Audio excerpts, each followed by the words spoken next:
Hey you guys, all right, this is video two, and this video may be the longest video. This one in three may be the longest, not really sure. But this video two, is basically about experiences in Mexico. This is the first part, like going into surgery, and then kind of a little bit after surgery. So, flying in San Diego, like I said, I was sitting by a lady. I didn't get a chance to board the plane early. I was sitting by a lady who was athletic and very, very slim, and then the guy that was next to her was average. And they were very nice to me. They weren't mean. They were very considerate. I was kind of more, oh my God, am I touching her type of deal. So I kind of like stayed like this and like this. I kind of kept my arms and stuff to myself. I didn't want to like take advantage of the situation and be all on her or whatever. But she was very nice. She slept like the whole plane ride. I was the one who was uncomfortable because I think I made myself uncomfortable. Plus, I really couldn't move like I wanted to, and my leg kept falling asleep. I was like ready to get the hell off that plane. My body was hurting when I got off that plane. So when I got to San Diego, I was picked up by Annette's grandson. If you're going through long term VSG, you know what I'm talking about. He's this young guy. He was kind of flashy. Um, he was playing a lot of rap music that had like cuss words, and my grandma was like, I was like, oh God. So anyway, we got in the car and we went over to through the border. I had no problems with the border at all. The border was fine. We just kind of flew past them and went into Tijuana. Talk about beautiful. Going through San Diego, with you'll see like all of these monuments and all these beautiful buildings and restaurants, and all these people are just laid back. Everybody's there for vacation. There are some people who live there, obviously, but there are a lot of people there who tourists, and you'll see like these boats. The boats are probably my favorite highlight of San Diego because that water and those boats were like a picture out of a magazine. It was gorgeous. So when we got to Mexico, it was really, really pretty. Everything was very Spanish like, and I love it. I love different cultures, and I got a chance to experience Mexico, and it made me want to be Spanish. It made me want to be a Latina. It really did.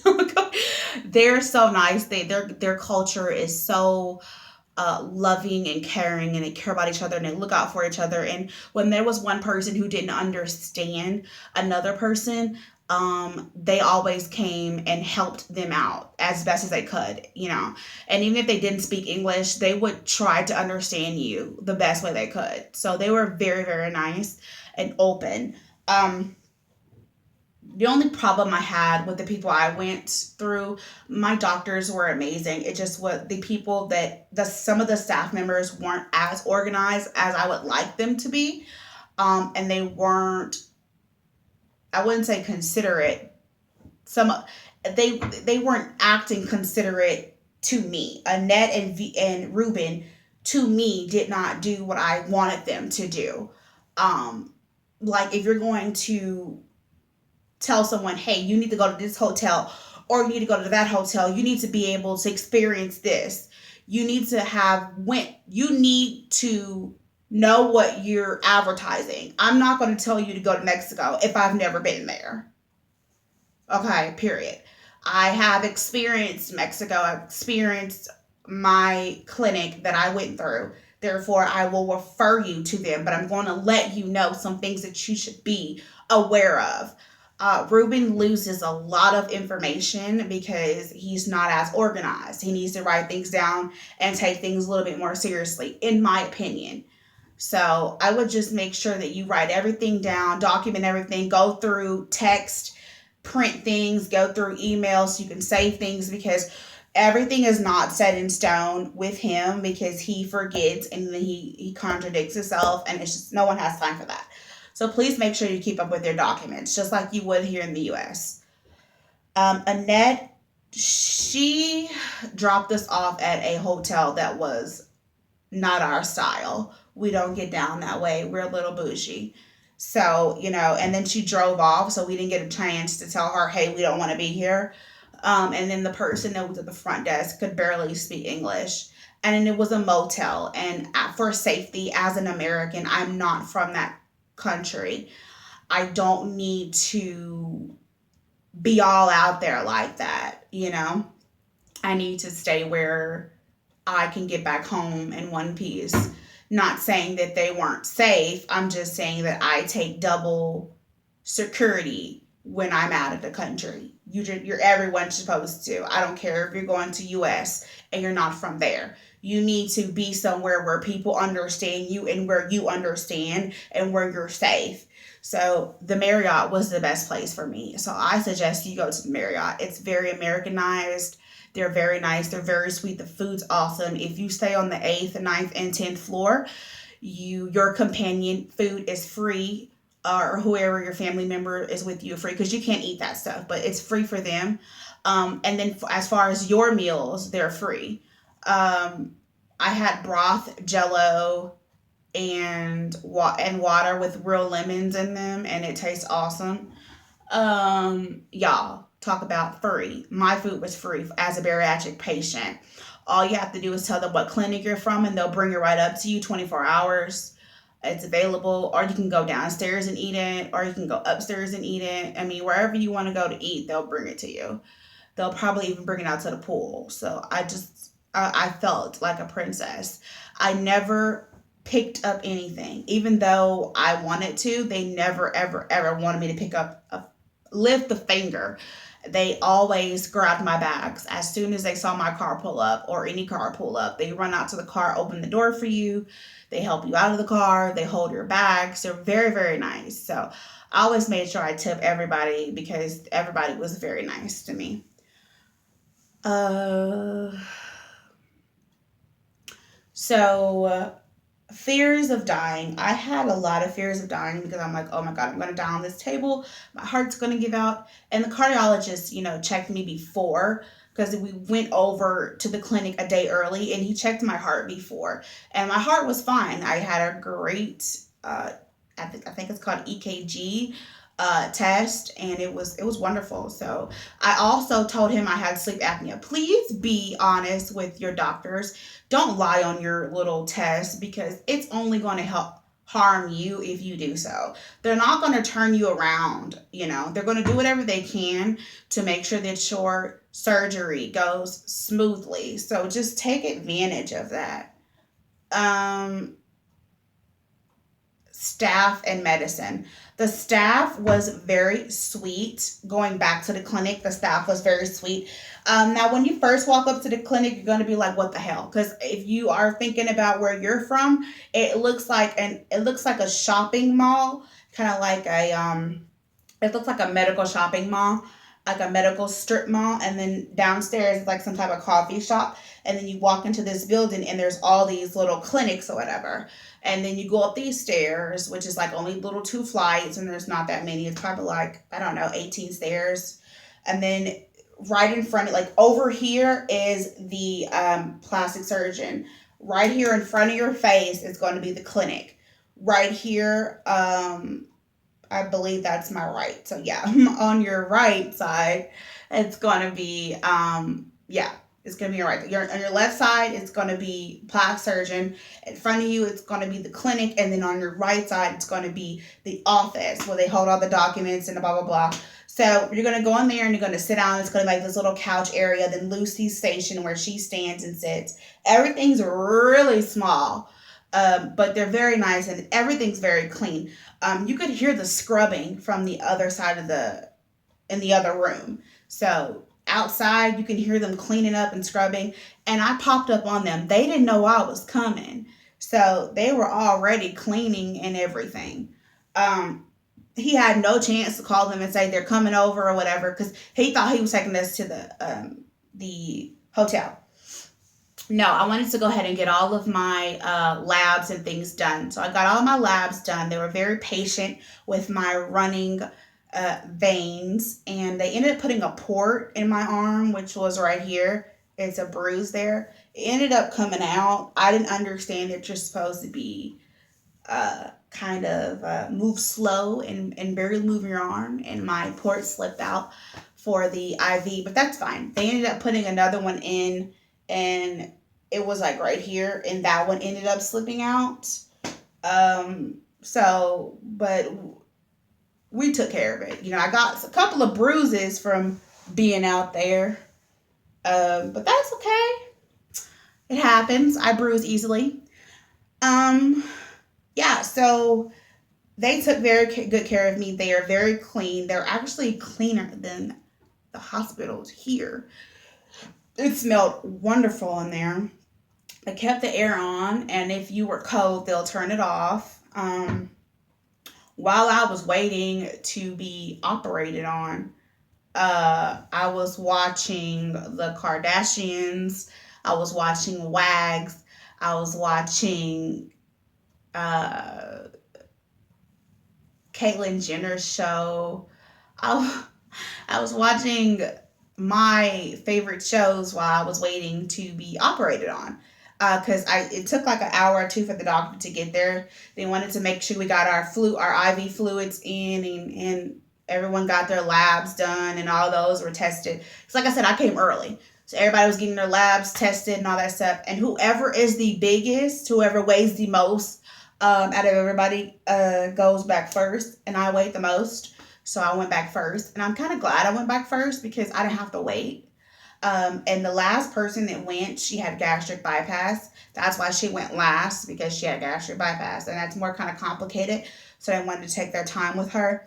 And so her surgery was done, I believe, that night. Because no, she didn't get, yeah, her surgery was finished closer to that night. Because he did take his time. He did one, and then he took his time. He took a break. He has to take breaks or whatever. They came in and took a picture with me. They held my hand. They were very nice to me, and it just made me feel really good. I felt awesome about the experience. Let me see what else to talk about. I did videos of the clinic and everything. So like I said, I'll be posting all of that so you can see it. Language. Now, everybody spoke pretty good English except for like one of the nurses that stayed. We were all asleep, and my mom had to speak English to her, well, Spanish to her, excuse me, so that she could understand to give me pain meds. Because they're just not going to give you pain meds like they do in the United States. You're going to have to ask for them because they don't want you to be addicted to that stuff. They want you to naturally, your body naturally heal itself. But yeah, they do have pain meds to put in your IV, so you just have to ask for it. So yeah, I was very, very satisfied. Going into the surgery room, I was very nervous when I was walking in. I was about to turn around. I was like, oh shit, this isn't for me. I give up. I give up. And then I was like, you know what? If you die, you're going to die. So just lay down, pray, and it's going to be okay. I started crying. Everyone was nice to me. They helped me up on the table. They held my hand. The anesthesiologist, he sung to me and he rubbed my head. The doctor, said it's going to be okay. You got this. Everybody was very encouraging. They actually put Adele on. I think it's called Fire. I cannot sing. But anyway, they played that song and it made me smile, and they were playing music. And people say, is it like Grey's Anatomy? Yes, it's for real. Like, they do that for real. They're in there dancing and having fun and smiling because they want you to feel that energy. They're not going to be moping around being rude or making you feel nervous. They want you to feel that good juju vibe. So they're going to do anything they can to make you feel, good. And then plus that music and stuff, it helps them and all that good stuff. So anyway, the doctor was washing his hands and everybody was clean. They were cleaning utensils, well, cleaning them over again. So they double cleaned them twice, once in front of me and once before I got in there. And I lay down and he put that stuff over my nose, whatever that was, the anesthesia or whatever. My IV was already going, and then next thing I know, I was out. And then I was laying in this little, it's like a recovery area before you go to the area where you will stay for the night. And it's all in the same facility, all in the same room. So this is the operating room. That door shuts, and then there's a recovery part where all the beds are, and then there's your recovery rest area where you'll stay. So this recovery part is where they watch you to make sure you're okay, make sure your heart's okay, your blood, and all that good stuff is okay. They monitor you. So I was in a little monitoring section. I don't know how many hours I was there because I was halfway knocked out. But when I did wake up, I pulled the I I pulled the oxygen thing out of my nose, and I was like, "Where am I? Where am I?" I was like, "Where's my mom?" And the lady was like, "No, mom's here." I'm like, "No, no, no, where's my mom?" And so she got my grandmother. My grandmother came in and calmed me down. And next thing I know, I was back asleep. And then I got wheeled into my sleep area, and then I went to sleep. No, I didn't think I got wheeled in. I think they helped me up, and I walked to my sleep area. I don't really remember, but I went to sleep and I didn't wake up till the night. And when it was nighttime, I started crying and I was listening to gospel music and I was just a hot mess because the pain was excruciating. And I was sitting there like, what the fuck did I do? You know, no one told me that this pain would be like this. The pain was bad, y'all. It was hurting. My stomach was hurting. I felt like I got ran over by a car and ripped to shreds by like some monster. Like it was bad. I've never felt pain like that before. And so she gave me pain meds, and I asked for pain meds every couple of hours. I think you only get them like every 6 or whatever hours, but I told her to be on it with those pain meds, and she was. She took very good care of me, and she was very nice.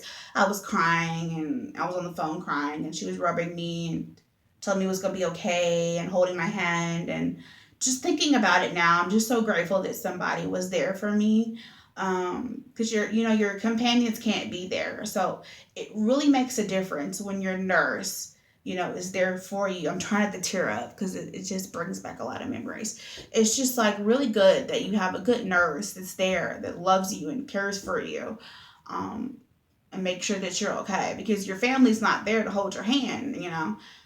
It's too small for that, and plus you don't want all those germs and things like that from the outside. Everyone needs to be clean, and so it's really good that you have someone there to love you and take care of you and doesn't care just about the money. They obviously care a lot about their job and the people that are there. So I was very thankful and grateful for that. My bed felt like heaven. My bed felt really good. My IV kept slipping, but she made sure she taped it to my hand, and I didn't touch it after that. A lot of people did get up and walk around. I didn't do that until earlier that day. But then later on that night, when everybody was sleeping, I got up and started to walk because the gas was horrible. That damn gas X shit did not work because that's not natural gas in your body.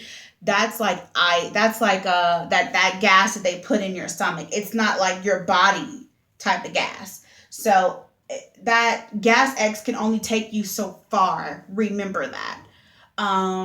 So I got up and walked because that was the only way that gas was going to get out.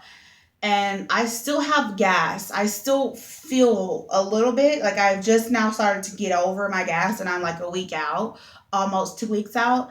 So it's been 9 days since my surgery, 9 or 10 days since my surgery. So I'm just now starting to get over that damn gas. So far, I've lost over 22 pounds. I was 371. I was 361 when I got there. Now I am 349.